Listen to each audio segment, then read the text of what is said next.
금년 목표가 훈련과 영적 성장인데, 영적 성장과 관련된 여러 주제들을 함께 좀 나누려고 합니다.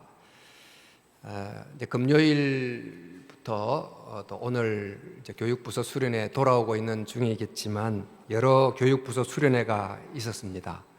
정말 더운 날씨에 교사들의 수고와 헌신을 통해서 수련회가 진행이 됐고, 또 코로나 이후 감사하게도 비교적 많은 학생들이 참여를 해서 좋은 시간을 가지고 또 가졌습니다. 제가 어제 초등부 또 중고등부 수련회 현장을 이제 가보게 됐는데, 토요일이라 길이 얼마나 막히는지, 그럼에도 이제 왔다 갔다 하는 그 오가는 도로 위에서 생각을 좀 하게 된 것이, 이제 수련회를 하는 이 아이들이 앞으로 살아갈 세상은 어떤 세상일까? 그렇다면 이 아이들은 어떤 사람으로 자라게 해야 될까? 이런 질문이 계속 들었습니다. 사실 막연한 질문이기는 한데, 이 질문을 하면서 드는 생각이, 그동안 이 30년 동안 일어난 변화가 정말 상상할 수 없는 변화가 일어났는데, 앞으로 30년은 지금 30년 동안 겪었던 변화보다 훨씬 더 큰 변화가 임하게 될 것 같다, 이런 생각이 듭니다. 그러면 그 변화가 어떤 변화일까? 어제도 뉴스를 보니까 지금 남극 한국에 설치한 세종기지에 눈이 아닌 비가 오고 있다, 이런 뉴스가 보도되기도 했습니다만, 기후위기가 만들 변화가 분명히 있을 것이고, 또 미중 신냉전으로 인한 이 한반도 상황에 변화가 있게 될 것 같고, 또 우리 사회에 문턱까지 다가온 또 동성애와 젠더 문제로 인한 어떤 사회적 가정의 변화가 닥쳐올 것 같고, 또 인공지능이 가져올 직업의 변화, 또 산업의 변화가 눈앞에 와 있는 것 같습니다.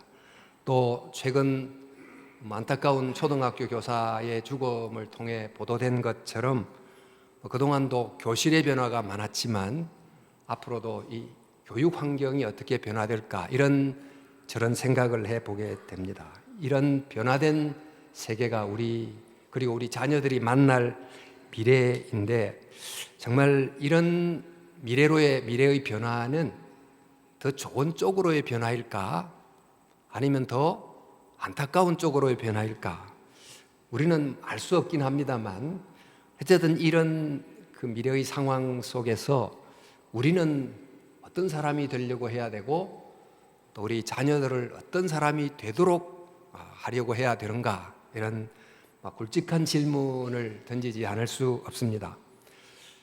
그동안 우리가 살았던 이 세상이 굉장한 변화를 겪었습니다만, 조금 더 큰 그림으로 보자면 우리가 겪은 이 시대의 변화는 아마도 근대 그리고 후기 근대라고 하는 큰 시대로 구분할 수 있는 굵직한 변화를 겪어온 것 같습니다. 먼저 이제 견대로부터 시작된 변화를 보면, 중세에서 근대로, 또 근대에서 근대 후기로 이렇게 바뀌게 됐는데, 그 변화 뒤에는 그 변화를 어떤 방향으로 이끌어갔던 어떤 기준이 새롭게 설정이 됐습니다. 새롭게 설정된 기준이 그 방식을 따라 그 방향으로 변화를 만들어 갔는데, 그리스 말로 노모스라는 단어가 있습니다. 우리가 이제 norm, N-O-R-M, 그러면 이제 규범, 기준, 이제 그런 뜻이죠. 우리가 이제 이코노미, 그러면 이제 경제학인데, 경제의 놈이란 말이 노모스에서 나온 거고요. 에스트로노미, 그러면 천문학인데, 천문에 관한 어떤 법, 이런 게 되겠죠. 자, 이런 기준과 법이 있는데, 그러니까 근대에 이 기준의 변화가 옵니다. 그 변화가 뭐냐면, 신에서 인간으로, 또 신앙에서 이성으로의 기준축이 이제 변하게 됩니다. 물론 중세 시대 때 그들이 믿었던 그 신, 그리고 신앙이 성경이 말한 것과는 상당히 거리가 있긴 했습니다만 어쨌든 이 근대가 이성과 인간이 정말 새로운 기준이 되면서 그 새로운 기준이 시대를 굉장히 많이 바꿔놨습니다. 그래서 인간이 자기 자신이 자기에게 기준이 된 이것을 오토노모스, 영어로 하면 오토노미, 자율이라고 하는 이름으로의 변화가 일어나게 됐어요. 그러니까 인간이 기준이 되고 이성이 기준이 되면서 이전과는 달리 증명 가능하고 계량 가능하고 수치 가능한 것만 진리고 나머지는 다 거짓이거나 열등한 것이 되는 종교든 감정이든 예술이든 다 이제 평가절하가 되는 시대가 됐고, 또 그로 인해서 우리가 아는 이 산업 기술이 굉장히 발전했지만 그 반대의 한 측면을 또 잃어버리는 또 비인간화 모습이 워낙 심했기 때문에 이런 그 시대의 그 상황을 모던 타임스, 그 찰리 채플린의 근대 시대라고 하는 그 무성 연화가 아주 풍자적으로 우리 묘사하고 있지도 않습니까? 또 이성 중심의 서구가 또 세계의 중심이 됐고, 또 산업혁명 이후에 신흥 중산층이 또 중심이 되는 이런 흐름이 일어나게 됐는데, 그러니까 유럽 서구를 기준으로 동과 서가 나뉘다 보니까 우리는 그 유럽 서구를 기준으로 극동이라고 하는 위치에 있다, 이렇게 이제 방향이 결정이 됐고, 또 문명화라는 것은 곧 서구화가 되는 것이었고, 세계 역사는 중심이 서구 역사였던 이런 세상이 됐습니다. 이런 속에서 좀 더 이성적인 남성이 여전히 중심 위치를 하고 있고, 또 인간이 기준이자 만물의 척도가 되면서 자연은 오직 인간을 위한 도구로서만 가치를 가진, 그로 인한 환경 파괴가 엄청나게 일어나기도 했습니다.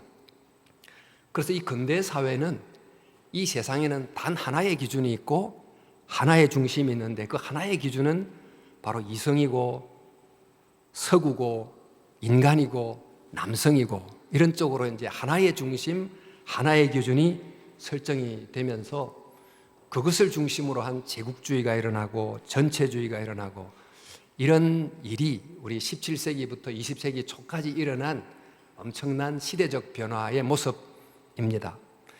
그런데 20세기 초가 되면서 특별히 이성 중심의 과학세계, 인간 중심의 산업화 결과, 또 서구 중심의 제국 역사, 또 세계대전 같은 이런 일들을 보면서 그동안 우리가 기준으로 생각했던, 우리가 그동안 중심이라고 생각했던 것이 정말 보편적인 기준인가, 즉 바른 중심인가에 대한 질문을 던지는 시대가 됐습니다.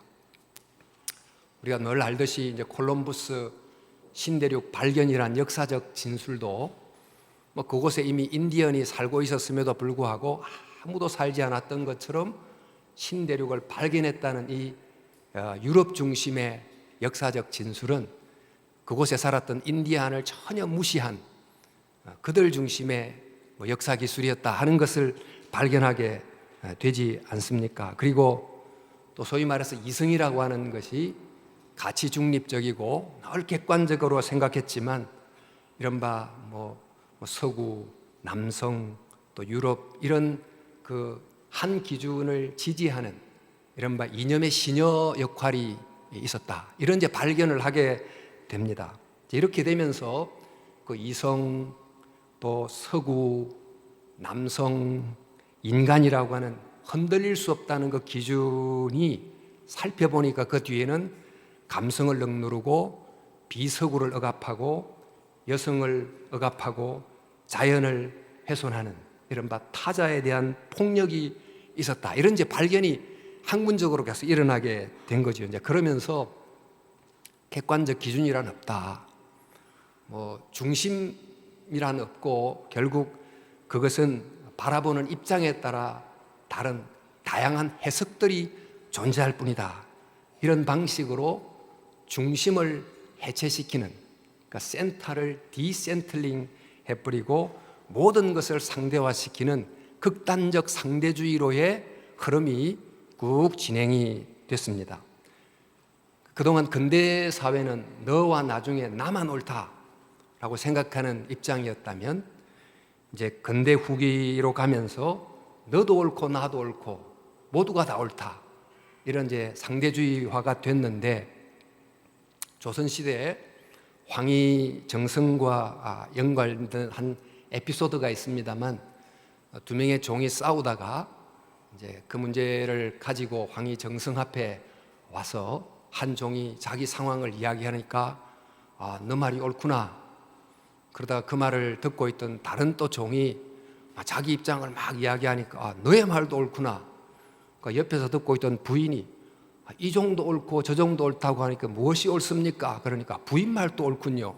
뭐 이렇게 하는, 무엇이 옳은지 그른지가 사라져버리는 이제 이런 에피소드처럼 지금 이 사회는 진짜 옳음이 없어지는, 또 바른 말을 한 종의 억울함은 묻혀버리는 이런 이제 문제가 발생하게 됐다는 것입니다. 그래서 앞서서 이성과 서구와 인간이라고 하는 것이 그 노모스, 그 기준이 됐던 근대 사회, 그래서 인간이 자기의 기준이 됐던 오토노모스 사회가 이제 아노미도 노미가 바로 노모스란 말인데 기준이 없어져 버린 그런 말, 혼돈의 사회로 도래했다, 이렇게 말하기도 합니다. 우리 예전은 우리가 아는 몇 가지 중요한 중앙 일간지의 보도를 늘 참으로 여기고 사실로 여겼지만, 이제 유튜브 시대에 들어가면서 수많은 사람들이 자기가 보도하는 게 사실이라고 말하면서 중심이 사라져버린, 각자가 중심이 되어버린, 또 참과 거짓의 경계를 구분하기가 너무나 모호해진 그런 이제 새로운 미디어 사회에서 우리가 살고 있습니다. 그런데 최근 챗GPT라고 하는 생성형 인공지능이 이제 등장을 하게 됐는데, 이 인공지능의 딥러닝이라는 기술을 최초로 고안해낸 그 분야의 최고 석학인 제프리 힌턴 박사가 인터뷰를 하면서 나는 이 인공지능을 연구한 것을 후회한다, 이런 이제 인터뷰를 했습니다. 그 이유는 이 인공지능은 본인의 말로 하면 핵폭탄보다 더 무서울 수 있다, 이런 이야기를 했는데, 그 이유 중에 하나로 든 것이 인공지능이 수많은 콘텐츠들을 생산하게 될 텐데, 그것이 인터넷 사회에서 이렇게 만들어지면서 참과 거짓을 분별할 수 없는 지적 아노미가 오게 될 것이다. 정말 이 대사회적 혼란이 오게 될 것을 매우 우려한다, 이런 이야기를 그가 했습니다. 이 중국이나 북한처럼 정부가 보도하는 것만이 참이다, 이렇게 말하면 그 자기의 입장이라는 상대적인 것을 절대화시키는 이런 것도 문제지만, 뉴스의 남발로 무엇이 참인지 거짓인지 분별이 안 되는 이런 무질서 또한 심각한 문제가 된다, 이런 이야기가 되겠습니다. 성의 문제만 해도 이전에는 남성이 중심이 된 그런 가부장적 제도가 오래 지속이 됐고, 또 이슬람 사회에는 지금까지도 상당한 남성 중심적 제도를 유지하고 있지만, 또 한편에서는 이 사회적 성이라고 하는, 내가 태어난 이 남성 여성이라는 생물학적 성과는 다른 내가 성을 선택할 수 있는 사회적 성이라는 개념이 받아들여지게 되면서 남성 여성이라는 기준 자체가 허물어지는 그런 상황이 오게 됐습니다. 그래서 실제 미국에서도 they라고 하는 이 단어가 그들이라는 뜻인데, 미국의 웹스터 사전, 영국의 콜린스 사전에는 이 they라는 단어의 의미가 단순히 그들의 의미가 아닌, 나는 남성도 여성도 아닌 다른 성이라고 주장하는 그 남 여성의 이분적 구분에 속하기를 원치 않는다고 하는 사람들을 부르는 또 하나의 호칭이 된 이런 이제 사회로 들어가고 있습니다. 자, 이렇게 볼 때 남성 중심주의라고 하는 그릇된 기준이 문제였다면, 또 남성과 여성이라는 그저 기준 자체가 사라져버리는 것이 또한 문제가 되는 이런 참 복잡한 변화된 세상을 우리가 살고 있습니다. 사실 이렇게 기준이 다르게 되면 그 기준의 변화와 함께 마치 게임의 룰이 바뀌면 게임 전체가 바뀌듯이 엄청난 변화를 가져오게 되는데, 지금 기후 1도 오르면서 우리 기후 현실을, 다른 현실을 경험합니다만 1.5도가 되면 지금까지 우리가 살아왔던 기후 현실과는 전혀 다른 세계 속으로 우리가 들어간다고 말하지 않습니까? 지금 역사가 이렇게 그릇된 기준을 기준으로 삼는 이른바 독재 전체주의 이런 형태와 또 그 기준 자체가 허물어지면서 자기가 원하는 게 기준이 되어버리는 이 개인주의, 상대주의, 이 두 사이를 진자운동처럼 왔다리 갔다리 하면서 역사가 온 것 같습니다. 그러면 이 둘 중에 하나의 답이 있을까? 정말 이런 사회 속에 어떤 답을 찾아야 될까? 이런 이제 질문을 하게 되는 것입니다. 구약의 이스라엘 역사를 보면 하나님이 그들을 애굽에서 이끌어내신 후에 그 애굽이라고 하는 실제로 존재했던 제국의 나라가 있었지만 그 애굽으로 상징되는 그 파라오라는 한 독재자가 존재하고 또 사람들이 다수가 노예가 되고 또 하나님이 만든 피조물을 또 우상으로 섬기는 이런 전체적으로 이제 타락을 상징하는 애굽으로부터 하나님이 한 백성을 이끌어내서 이제 그들에게 시내산에서 율법을 부여하죠. 그 하나님의 법을 그들에게 주는데 그 법이 바로 참된 기준입니다. 그 법을 이름하여 노모스라고 불러요. 말하자면, 근데 그들이 이제 가나안 땅에 들어간 다음에 그 법을 버리고 그 기준을 버린 다음에 각자가 좋을 대로 행하는, 각자 소견대로 행하는 사사기 시대를 살아갑니다. 그러다가 이 사사기 시대가 주는 혼돈에 대한 반동으로 우리는 인간 왕을 세웁시다 하고 이제 왕정이 시작이 되는데, 물론 그 중에는 하나님을 왕으로 섬기는 참 겸손한 왕도 있었지만 인간 자신이 절대 기준이 된 이른바 여러 다른 나라에서 보이는 그런 이제 참 타락된 왕들이 통치하는 이런 왕정이 됐습니다. 이렇게 이제 이스라엘 역사는 한편으로는 각자가 기준이 되는 사사시대 혹은 불완전한 인간 왕이 기준이 되는 이 그릇된 기준의 시대, 이 둘 사이를 왔다 갔다 하다가 결국 나라가 망하게 된 이야기, 이게 바로 이스라엘 역사의 이야기입니다. 자, 그래서 이런 상황에서 둘 중에 하나의 답이 있는 게 아니고 예언자들이 계속해서 이들을 향해 외친 메시지는 하나입니다. 결국 참된 기준으로 돌아오라. 즉 하나님께로 돌아오라. 하나님의 말씀으로 돌아오라. 이것을 끊임없이 외친 기록이 바로 우리가 아는 선지서이지요. 바로 이런 그 인간의 그 긴 역사를 그 원형으로 담고 있는 이야기가 우리가 잘 아는 이제 선악과 이야기이기도 합니다만, 그 선악과는 뭘 말하는 걸까요? 선악과는 우리가 지켜야 될 기준이고 법을 뜻하지요. 우리가 올바른 법을 지키면 그 법이 우리를 지켜주죠. 올바른 기준을 우리가 세우면 그 기준이 우리를 보호하지 않습니까? 근데 인간이 선악과를 따먹었다, 이 말은 그 기준을 흘어버리고 자기가 자기에게 기준이 되는, 또 자기가 법을 만들어버리는 그런 상황이 된 것입니다. 마치 인간이 만든 인공지능이 인간의 통제를 벗어나서 자기 스스로 행동하는 자율적 어떤 기계가 되는 것 같은 상황이 일어났는데, 이것을 두고 인간이 하나님을 떠났다라고 말하지 않습니까? 근데 그 이유가 어떻게 됐을까요?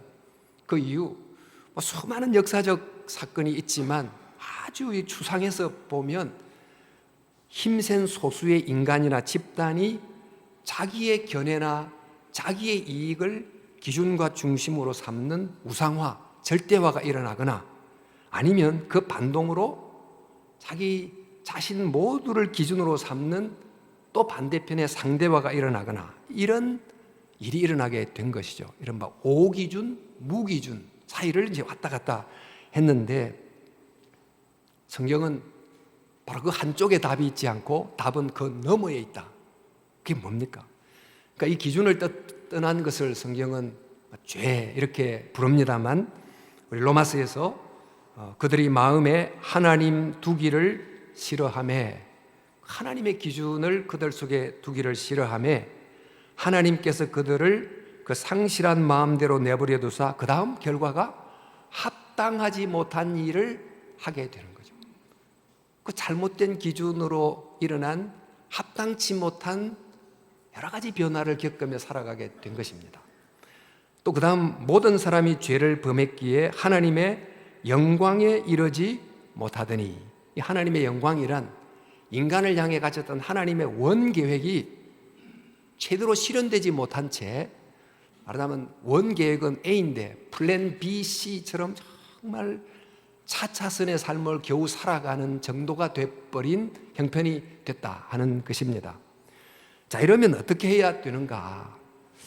우리가 이제 흔히 듣는 비유 하나를 좀 생각해 보자면, 바다 위에 군함이 있고 함장이 이제 군함을 이렇게 항해를 해 가는데 그 군함 앞에 어떤 불빛이 보입니다. 그래서 시그널을 보내고 무전을 보내서 나는 우리나라의 큰 함대의 함장이다. 그 앞에 있는 불빛은 진로를 바꿔라 하고 이제 시그널을 보내니까 그쪽에서 답이 오기를 나는 바꿀 수 없다. 그대가 바꾸어라. 이렇게 이제 연락이 오니까 아니 또 이제 함장이 화가 나가지고 아니 나는 지금 이 함대의 함장인데 어떻게 내 말을 듣지 않는가 바꾸어라. 그랬더니 이제 응답이 오기를 나는 등대다. 뭐 이렇게 응답이 왔다고 하지 않습니까? 그 함대가 내가 곧 등대다 이렇게 자기가 기준이 되면 어떻게 될까요? 또 배가 여러 떠 있는데 모두가 다 내가 등대다 이렇게 하면 또 어떻게 될까요? 답은 결국 등대를 바꿀 수가 없고 등대를 기준으로 우리가 위치를 바꾸는 것이 답이 되지 않겠습니까? 지금 우리가 사는 이 세상은 이념이 될 수도 있고 기술이 될 수도 있고 돈이 될 수도 있는 이런 상대적인 것을 절대 기준으로 삼는 그런 시대를 살면서 또 동시에 자기의 소견대로 기준을 만들어서 살아가는 이런 둘을 공존하고 공유하는 이런 사회, 즉 그릇된 전체주의나 보편화된 개인주의가 만연한 그런 시대가 아닌가 합니다. 이럴 때 탕자가 아버지께로 돌아오듯이 사람들이 하나님의 참된 기준으로 돌아와야 되는데 예수님께서 회개하라 천국이 가까웠다라고 하신 말씀도 우리가 죽고 나면 저 천당에 간다 그런 의미보다는 지금 너희들이 이런 그릇된 기준을 버리고 하나님의 통치라고 하는 하나님의 법의 다스림이라고 하는 바로 이런 진정한 기준으로 돌아와야 된다. 이런 그래야 산다. 그런 말씀을 외치신 거지요. 그래서 우리가 아는 시편 1편만 해도 복 있는 사람은 주야로 그 말씀을 묵상하는 자다. 이렇게 정의하고 있지 않습니까? 그러니까 하나님의 말씀이 우리 바깥에 있어요. 노모스, 법이 밖에 주어졌는데 묵상한다는 것은 그 바깥의 법을 내 안의 법으로 이렇게 잡아 넣는 것을 뜻해요. 그것을 깊이 생각함으로 밖에 있는 법이 내 안의 법이 되어 내가 그 기준을 따라 스스로 움직이는 사람이 되는 이게 바로 묵상하는 자예요. 이게 바로 복 있는 사람입니다. 그런데 이 성경이 말하는 복 있는 사람은 이렇게 하나님의 바른 기준을 자기 안에 넣음으로 결국 다른 사람을 복되게 하는 사람이죠. 바른 기준으로 살아가는 사람은 자기도 복이 있지만 주위를 복되게 하는 사람이 아니겠습니까? 그래서 앞서 말한 것처럼 이스라엘이 이제 왕정에서 망하게 됐을 때 바로 그때 바벨론 포로로 잡혀간 백성들을 향하여 선지자가 외친 내용이 그렇습니다. 지금까지는 하나님의 말씀이 너희들 밖에 있었다. 그 밖에 있는 말씀을 그저 수동적으로 들을 정도였지만 정말 하나님의 회복된 세상은 어떤 세상이냐? 그 바깥에 있는 하나님의 말씀이 우리 안으로 들어오게 되면 진정한 회복이 일어난다. 그때 일어난 회복은 잃어버린 땅을 되찾는, 그래서 그 가나안 땅이라는 곳에 또 옛날 나라를 하나 회복하는 정도의 회복이 아닌 정말 각 사람 속에 하나님의 기준이 세워짐으로 모든 나라들이 회복되는 그런 하나님의 나라의 새로운 변화를 보게 된다, 이런 예언을 하게 된 거죠.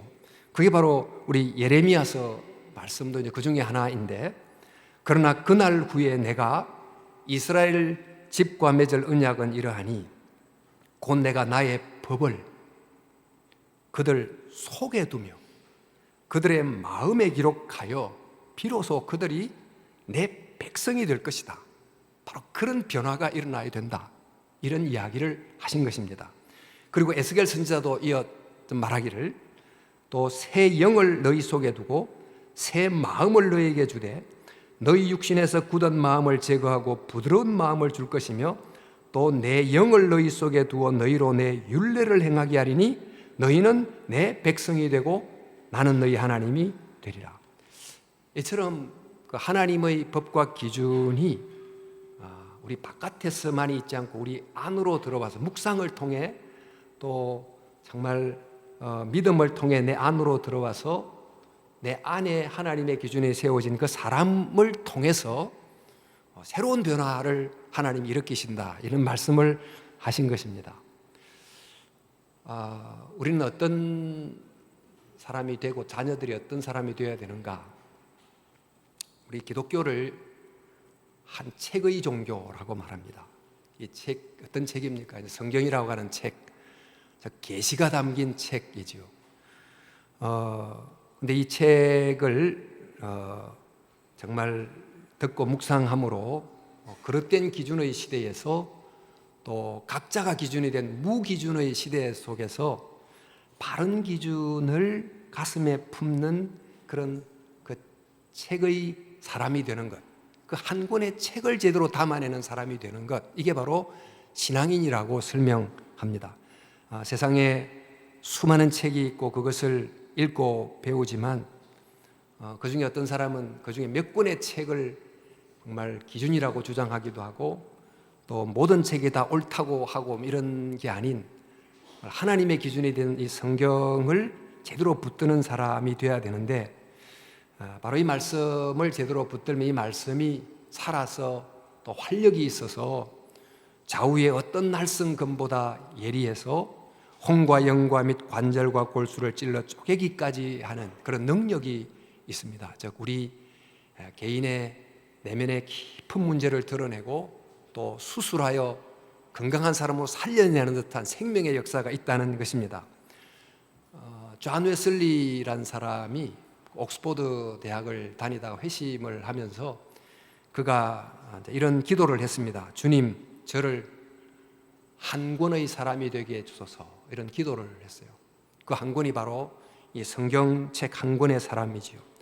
그는 정말 많은 책을 읽고 열심히 공부한 사람이었지만 동시에 그 한 권을 깊이 공부합니다.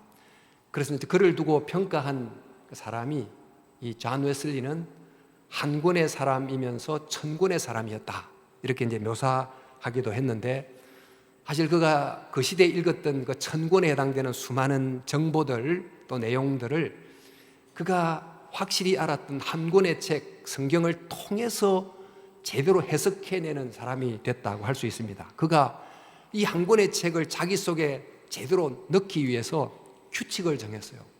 몇 시부터 몇 시까지 기도하고 몇 시부터 몇 시까지 성경을 몇 장 읽고 이러면서 예배 드리고 기도하고 성경 읽고 등등을 시간을 24시간을 쫙 쪼개서 규칙을 정해서 한 권의 책이 한 권의 사람이 되려고 노력했기 때문에 그를 그 규칙의 사람이라고 불렀어요. 그 이름이 바로 메소디스트가 된 거예요.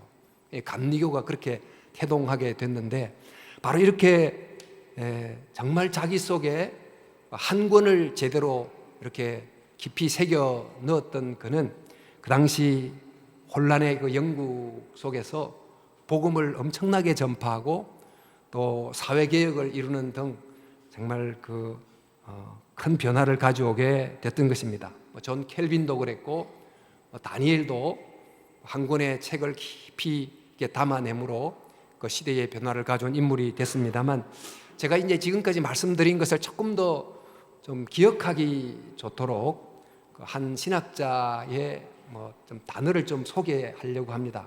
그건 폴 틸릭이라는 사람인데, 이 사람이 그 타율, 자율, 신율 이런 단어를 썼어요.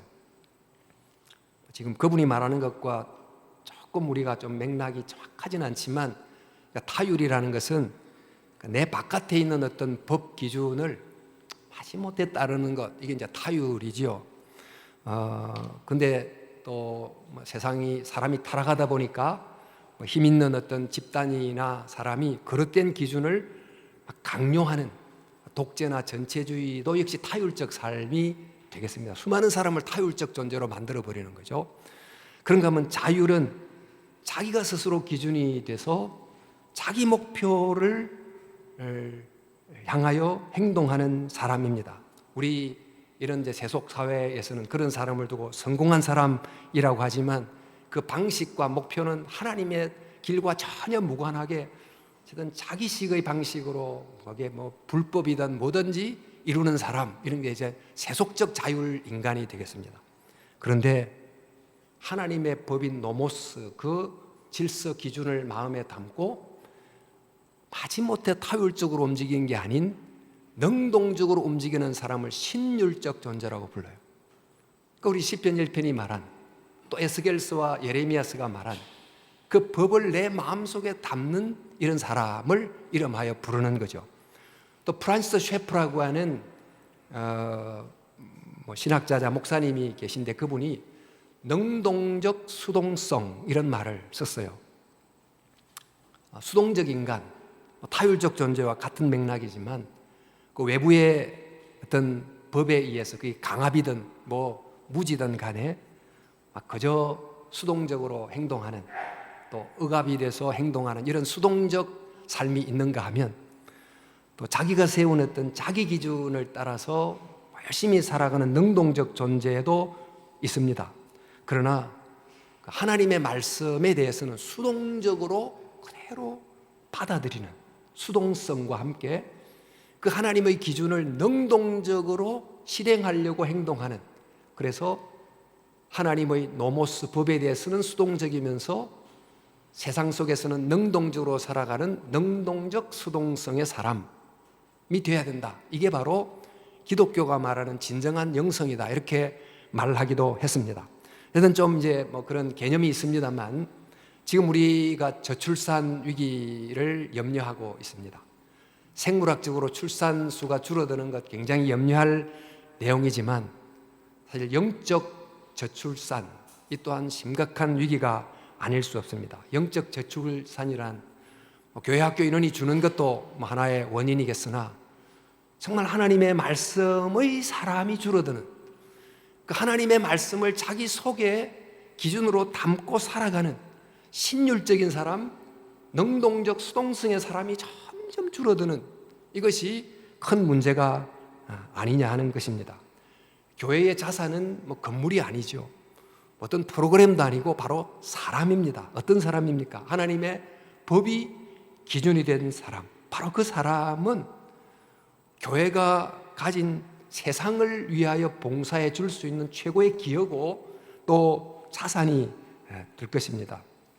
그래서 우리는 정말 교회에 다니는 성도인데, 좀 이런 시대 속에서 깨어있지 않으면 정말 잘못된 기준을 기준으로 삼는 시대의 우상을 따라 수동적으로 살기가 쉽고, 아니면 또 세속적 가치를 따라 자기가 기준이 되어서 살아가기가 쉬운 이런 문화 속에서 하나님의 말씀이 뭘 말하는지를 제대로 알려고 적극적으로 생각하는 이런 사람이 되려고 해야 될 줄로 믿습니다. 부모들도 본인은 신앙에 대해서 적당히 생각하면서 자녀들에게 대해서는 잘 알아 이렇게 하지 말고, 부모들부터 정말 이 성경 66권이 뭘 말하는지를 제대로 알아보자. 학창시절 때 과목에 점수 A 학점 받으려고 머리를 싸매고 공부했는데, 그 좋은 머리로 성경도 뭘 말하는지 알아보려고 좀 머리를 싸매고 공부하는 이런 치열함이 필요하다고 생각이 되는 것입니다.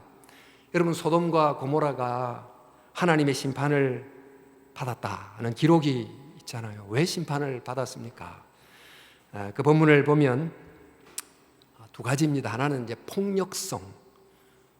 그러니까 나그네가 집을 찾아왔는데 그 나그네에 대한 폭력성이 하나가 있고, 또 하나는 에스겔서 16장에도 나옵니다만 그 시대의 가난한 자를 돌보지 않음과 동성애, 이것이 이제 고모라가 망하게 된 원인으로 나옵니다. 즉 하나는 힘센 자가 기준이 되는, 그러니까 그릇된 기준이 된 이 폭력성과, 또 그 시대에 지켜야 될 기준 자체가 허물어져 버린 무기준의 사회가 된 것, 이것이 바로 소돔과 고모라를 망하게 된 원인으로 보는데, 그때 이제 하나님이 뭐라고 그러죠? 의인 10명이 있었으면 망하지 않을 것이다. 근데 그 의인 10명은 어떤 사람입니까? 그 의인 10명은 말하면 그 시대의 잘못된 기준과 다른, 또 자기가 기준이 된 쾌락을 따라 살아가는 사람과 다른 하나님의 기준을 자기 속에 담고 있는 그 의인 10명, 그 사람이 있었으면 이 사회는 회복 가능성이 있는 사회가 됐을 것이다. 망하지 않았을 것이다. 이런 이야기를 하고 있습니다. 지금 우리가 사는 이 사회도 겉으로는 굉장히 화려하지만 속으로는 기준이 잘못된, 돈이 기준이고 기술이 기준이고 권력이 기준이 되거나, 아니면 각자 자기 좋을 대로 살아가는, 아무도 간섭 못하는 이런 무기준의 사회가 되거나, 이 둘 중에 하나로 계속 살아가고 있는데, 이때 필요한 게 뭡니까? 바로 의인 10명이 필요하다. 의인 10명, 하나님의 말씀을 그저 수동적으로 듣는 게 아니고 능동적으로 이해하고 그 하나님의 말씀이 뭐를 말하는지를 깨닫고 살아내는 그 의인 10명이 너무나 필요하다는 것입니다. 그 성경을 이해하는데 바리새인들처럼 문자적으로 교조적으로 이해하지 않고, 예수님이 구약 성경 전체를 산상수훈에서 다시 그 핵심 정신을 제대로 재해석해낸 것처럼 이 성경 66권을 통으로 볼 때 이게 도대체 뭘 말하는지를 제대로 깨닫는, 우리 시대가 정말 진화론적 이야기로 또 뭐 우연의 물질적 이야기를 가지고 모든 것을 보게 할 때 창조, 타락, 구속이라는 성경적 큰 이야기 속에서 제대로 세상이 어떻게 보이는지를 이해하는 그런 또 말씀의 실력을 가진 사람, 그리고 또 한 말씀을 필요하면 암송을 통해서 내 속에 새겨 넣는 그런 말씀의 힘을 가진 사람이 필요하다고 생각이 드는 것입니다. 우리도 좀 매달 암송 구절 한 구절씩 하는데 같이 좀 이 1년에 12구절만 계속 이렇게 쌓아가도 얼마나 큰 힘이 될까 싶습니다. 어쨌든 성도 여러분, 지금 우리 시대는 어떤 시대입니까? 또 어떤 사람이 필요합니까? 우리가 오늘 말씀을 통해서 본 것처럼 우리 모두가 다 말씀의 사람이 되고 우리 자녀들도 그런 사람이 되도록 주여 도와주소서. 이게 우리의 정말 가장 필요한 기도가 되지 않을까, 이런 생각을 하면서 우리 시간 찬송 복음송 한 장 부르고 이 말씀을 또 마음에 담고 간절한 마음으로 기도하는 시간을 갖도록 하겠습니다.